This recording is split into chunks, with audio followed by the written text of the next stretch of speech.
Hello friends, వేసవి వచ్చిందంటే చాలు కాటన్ చీరలు. వీటిని కట్టుకోవడానికి బాగుంటుంది, కానీ వీటికి గంజి పెట్టి ఆరబెట్టాలంటేనే భలే ఇబ్బందిగా ఉంటుంది. దీనికైతే ఒక సింపుల్ చిట్కా అండి. ఏమీ లేదు, గ్యాస్ లేదు, కట్టెల పొయ్యే తీసుకున్నాం. దీనిలోనికి ఒక పెద్ద గిన్నెతో వాటర్ పెట్టుకున్నాను.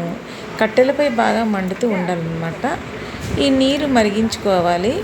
నీరు మరుగుతూ ఉన్నప్పుడు మనం గంజిపిండి కోసం ఒక గిన్నెలో తీసుకొని దానిలోనికి వాటర్ కలిపి దాన్ని ఒక సెమీ లిక్విడ్ లాగా ప్రిపేర్ చేసుకుని పెట్టుకోవాలి.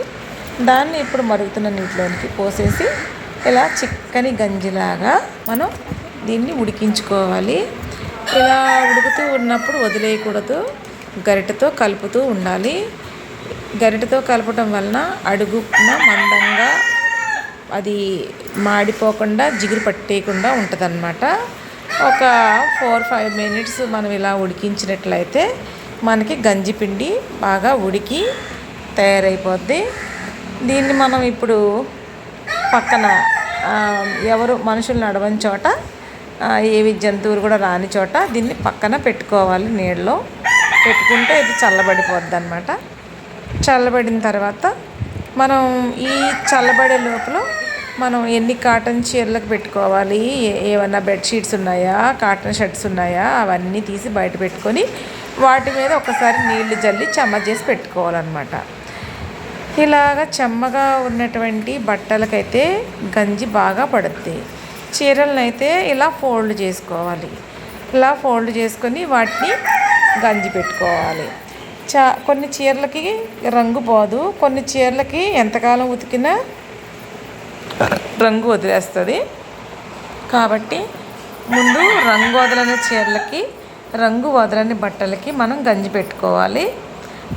చూసారు కదా, గంజి ములిగేదాకా చీరని ముంచాలి. చీరకు అంతటికి గంజి పట్టేదాకా అలా ముంచుకొని ఒక 2-3 సెకండ్స్ అయినా సరే అలా ఉంచుకొని దానిలో ఆ చీరలో గంజి కొంత ఉండేలాగా దాన్ని పిండుకోవాలి. మొత్తం బాగా గంజి అంతా పోయేదాకా పిండుకోకూడదు అనమాట. కొంచెం గంజి ఉంచేలాగా దీన్ని పిండుకొని ఒక పక్కన బకెట్లోకి పెట్టుకోవాలన్నమాట. అలాగే అన్ని చీరలకి పెట్టేసుకోవాలి. ఇంకా బెడ్షీట్స్ ఉంటే బెడ్షీట్స్, టవల్స్ ఉంటే టవల్స్, వేటికి పెట్టాలనుకుంటే వాటి అన్నిటిని కూడా పక్కన పెట్టేసుకోవాలి. పెట్టేసుకున్న తర్వాత ఇప్పుడు రంగు పోయే బట్టలు ఏమన్నా ఉంటే లాస్ట్ అండ్ ఫైనల్గా వాటికి మనం పెట్టుకోవచ్చు.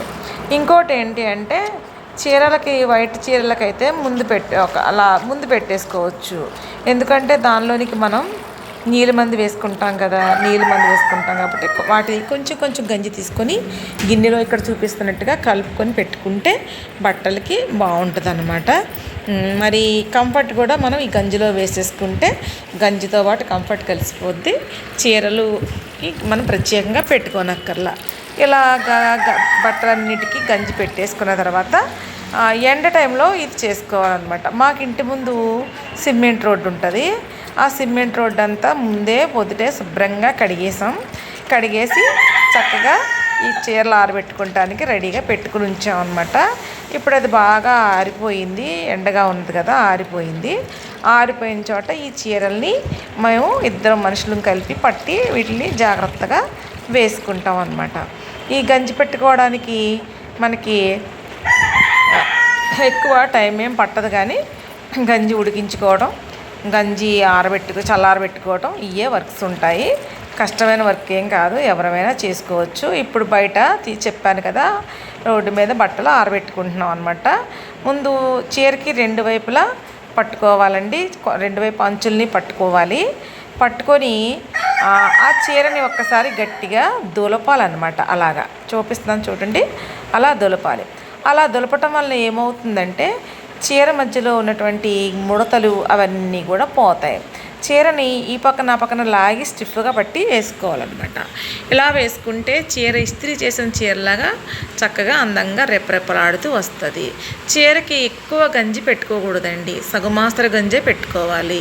ఎందుకంటే ఎండలో మనం బయటికి వెళ్ళినప్పుడు చెమట పట్టిందనుకోండి, ఆ గంజి అంతా మన ఒంటికి అంటుకుపోయి జిగురుగా అనిపిస్తుంది. అందుకని మనం సరిపడగా తగుమాస్తర గంజి పెట్టుకున్నాం అనుకోండి, ఆ ప్రాబ్లం అనేది రాదన్నమాట. ఇప్పుడు గంజిని మనం ఈ విధంగా నేనైతే ఆరబెడుతున్నానండి చీరల్ని. నా ఒక్కదాని వల్ల అవ్వదు కాబట్టి మరి వేరే వాళ్ళని కూడా సపోర్ట్ తీసుకొని చీరల్ని ఎండబెట్టుకుంటున్నాను.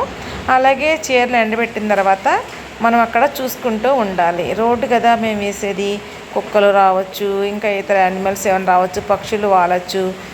ఇంక చూసుకోకపోతే మనుషులైనా సరే కొన్ని సందర్భాల్లో నడిసేయచ్చు.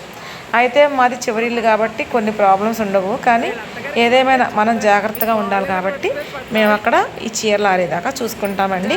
ఈ చీరలు ఆరిపోయిన తర్వాత కూడా మనం వీటిని జాగ్రత్తగా చీరల్ని తీసుకోవాలి. ఎలా పడితే అలా తీసేసాం అనుకోండి, గంజి పెట్టినటువంటి మరి ఆ ఉపయోగం ఉండదు. చీరలు నలిగిపోతే నలగకుండా ఒకవైపు నుంచి అంచు వైపు నుంచి జాగ్రత్తగా పట్టుకొని చీరలన్నింటినీ ఇక్కడ చూపిస్తున్నట్టుగా పెట్టుకోవాలి. వీటిల్ని 2 అంచులు కలుపుకుంటూ చీరల్ని ఫోల్డ్ చేసుకుంటూ ఇదిగో చూసారు కదా, ఆ విధంగా ఫోల్డ్ చేయాలి. లాస్ట్ అండ్ ఫైనల్గా ఒకసారి దులిపి చీరని అది 4 మడతలేసి పక్కన పెట్టుకొని దీన్ని మనం ఇంట్లో సర్దుకుంటే ఇస్త్రీ చేసిన బట్టల కంటే ఇవి చాలా చక్కగా అందంగా వస్తాయండి. మన ఛానల్ మీకు నచ్చింది అనుకుంటే ఒక లైక్ చేయండి, ప్లీజ్ సబ్స్క్రైబ్ చేసుకోండి.